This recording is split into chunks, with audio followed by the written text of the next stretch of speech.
Strike a match. It takes half a second, and you would not bend down to pick one up off the sidewalk. A box of them costs less than a stick of gum. But for almost the entire history of the human race, making fire was one of the hardest and most important things a person ever did. If your fire went out on a cold night, you faced a long and miserable struggle with flint and steel and a box of smoldering tinder, sometimes for half an hour, just to coax a single flame back to life. Fire was precious. Fire was difficult. And then, in the space of a few short years in the 1800s, a handful of chemists put instant fire into the pocket of every man, woman, and child on Earth. It was a small miracle, and the price of that miracle was paid in the rotted, glowing jawbones of teenage girls. For tens of thousands of years, fire could not be carried, only captured and kept alive. People guarded their hearth fires like treasure, because relighting one was such hard and uncertain work. To make fire from nothing, you struck a piece of flint against steel to throw a tiny spark, and you tried to catch that spark on a scrap of charred cloth inside a little box called a tinder box, then breathed it gently into a glow, then fed the glow to a sliver of wood. On a damp day, it could take many minutes or fail entirely. Those slivers of wood, tipped with a little sulfur to help them catch, were already being called matches, but they could not light themselves. They were just kindling, waiting for a spark that was maddeningly hard to make. It is difficult, in a world of instant flame, to feel how heavy that difficulty once was. A cook who let the kitchen fire die might have to walk to a neighbor's house to borrow a glowing coal. A traveler caught in the rain with damp tinder could find himself unable to make a fire at all. And in the cold, that could mean death. For this reason, keeping a fire alive was one of the great daily duties of a household, tended like a living thing and never allowed to go out. Inventions came and went in the long search for an easier way. Fire pistons that lit tinder by squeezing air, little lighters built like tiny guns.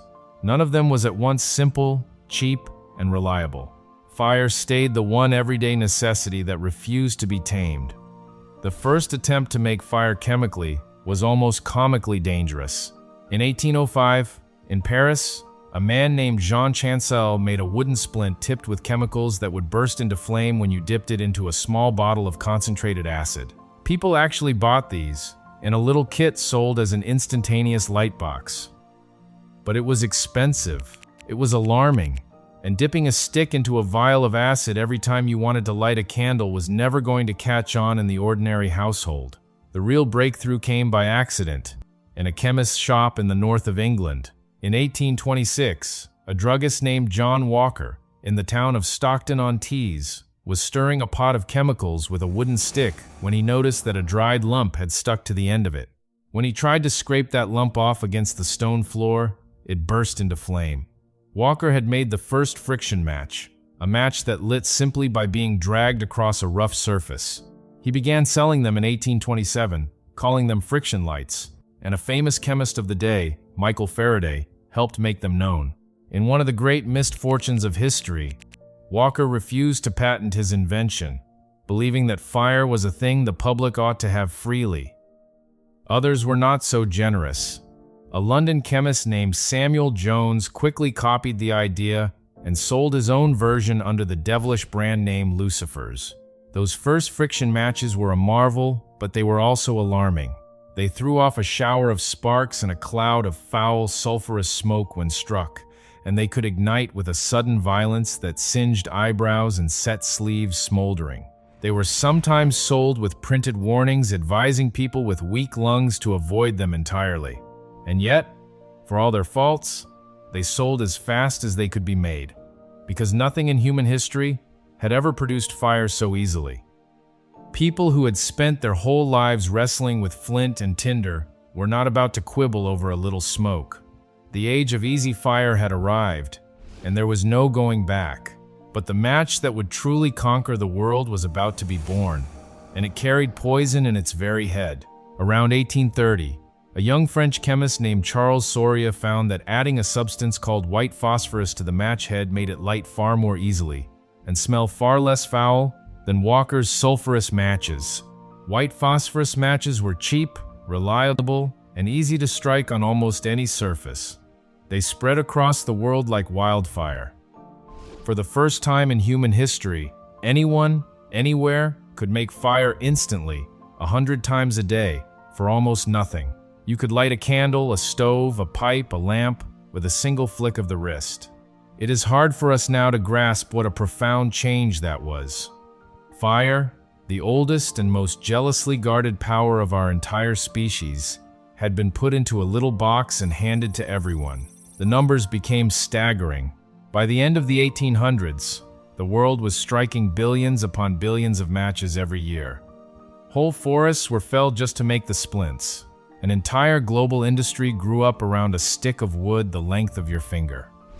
The match became so ordinary, so cheap, and so completely taken for granted that people forgot it had ever been hard to make fire at all. In a single generation, one of the defining struggles of human existence had simply vanished, and almost no one stopped to ask who was paying the real price for all that cheap and easy flame. To meet the endless demand, match factories sprang up in the great cities, and they ran on the cheapest labor they could find. The cheapest of all was young women and girls. In the East End of London, the largest matchmaker was a company called Bryant and May, and inside its factory walls, hundreds of women and girls, some only 13 or 14 years old, worked 14-hour days cutting boxes, dipping splints, and packing matches by the millions. They stood at their benches in a haze of white phosphorus fumes for a few pennies a day, and the company ground every last penny back out of them through a brutal system of fines. A girl could be docked a large part of a day's pay for talking, for dropping matches, for having dirty feet, or for going to the toilet without permission.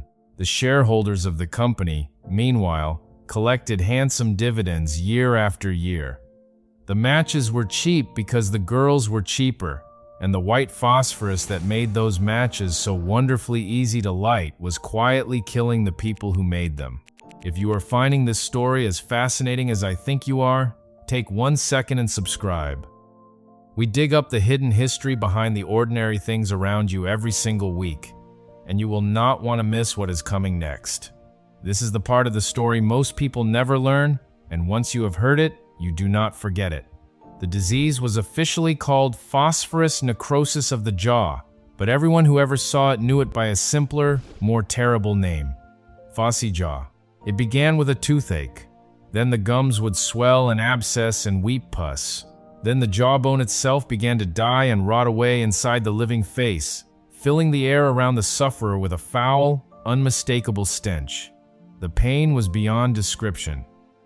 And in the darkness, the diseased bone would glow with an eerie greenish-white light, the ghostly shine of the very phosphorus that was eating the girl alive from the inside.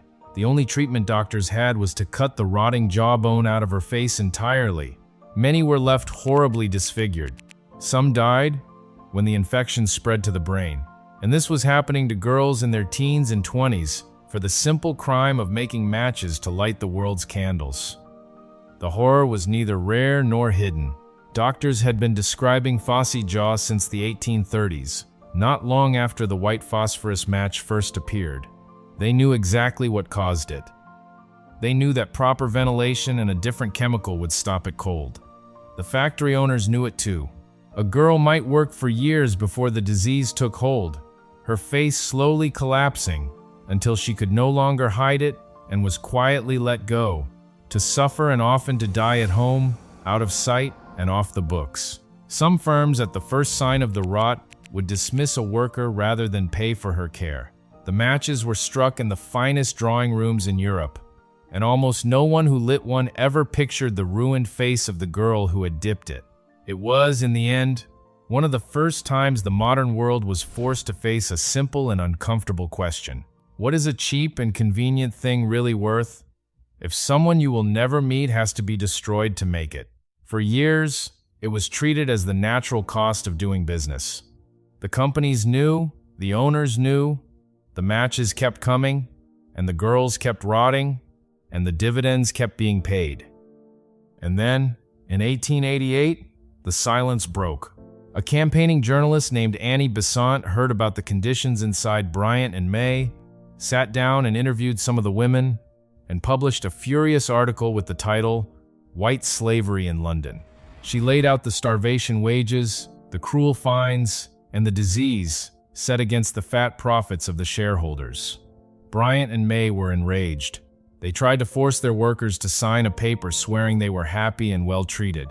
The women refused, and when the company dismissed one of them in retaliation, around 1,400 women and girls put down their tools and walked out of the factory gates. Here is a detail that is almost always told wrong. Annie Besant did not lead those women out.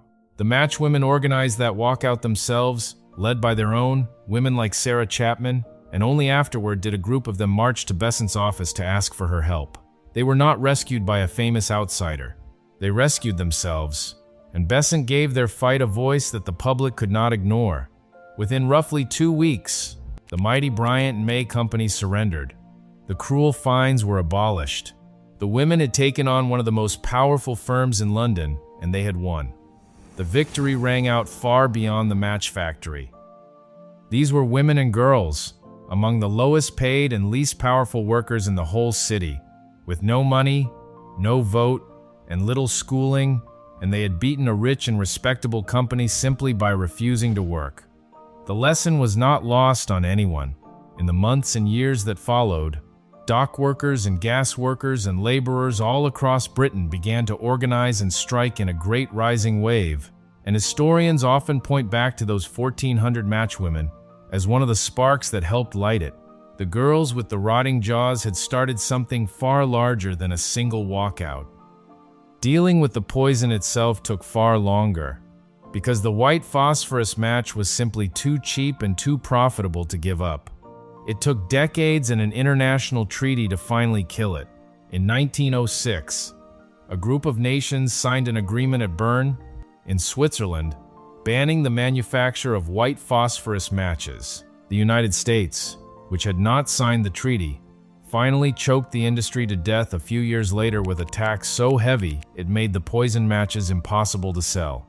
The deadly match was finished at last. The rotted jaws of those girls had bought a law. The strange thing is that a safe answer had existed all along, ignored for decades because it cost a little more. Back in 1844, a Swedish chemist named Gustav Erik Pasch had patented a far safer match. His trick was to split the fire-making chemicals in two.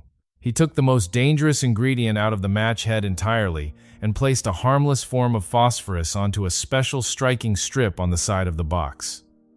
Now the match would only light when dragged across that one surface, and the match itself carried no poison at all. Pasch's idea was perfected and made cheap by two Swedish brothers named Lundström in the town of Jönköping, and the safety match was born.